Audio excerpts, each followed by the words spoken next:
गुरु की बात क्यों माननी चाहिए। प्रस्तुत है आगम ज्ञानी बनो सीरीज के अंतर्गत उपदेश माला ग्रंथ का एपिसोड 7। आइए अगली गाथा देखते हैं। शिष्य पूछता है कि गुरु में ऐसा तो क्या है जिस कारण से उनके शब्द हमें इतने भावों से, इतनी विधि से सुनने और मानने चाहिए। तो उसका जवाब इस गाथा में देते हैं कि इंद्र महाराजा देवों के अच्छे नेता है। उन्होंने इंद्र पद पाया हुआ है, इसलिए उनसे सभी देव खुश होते हैं और सभी देव उनकी बात मानते हैं। चंद्र, ग्रह, नक्षत्र, तारा ये सब ज्योतिष देवों का अच्छा नेता है और चंद्र ने भी ज्योतिषेंद्र पद पाया है, इसलिए उनसे सभी ज्योतिष देव खुश रहते हैं और उनकी बात मानते हैं। श्री राम जैसे राजा प्रजा के अच्छे नेता है और श्री राम ने राजा का पद पाया है, इसलिए प्रजा उनसे खुश भी है और उनकी बात मानती भी है।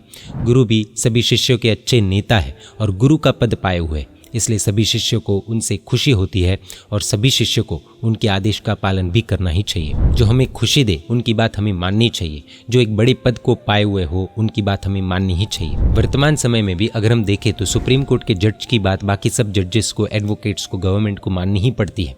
आर्मी के हेड यानी कि चीफ की बात पूरी आर्मी मानती है, फैमिली के हेड की बात पूरी फैमिली मानती है, सोसाइटी के हेड की बात पूरी सोसाइटी मानती है, संघ के अध्यक्ष यानी कि हेड की बात पूरा संघ मानता है। तो गुरु भी सभी शिष्यों के हेड है, उनकी बात तो शिष्यों को खुशी खुशी माननी ही चाहिए ना।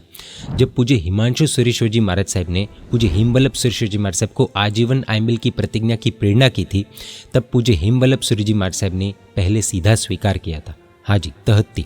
फिर कहा था कि गुरुदेव मेरी तो ताकत नहीं है, लेकिन आप मुझे शक्ति देना, मुझ पर कृपा बनाए रखना, तो ही मुझसे हो पाएगा। और आज पूज्य हिमवल्लभ सुरेश्वर जी महाराज साहब का क्या लेवल है वो कहने की जरूरत नहीं है। जय जिनशासन, जय महावीर।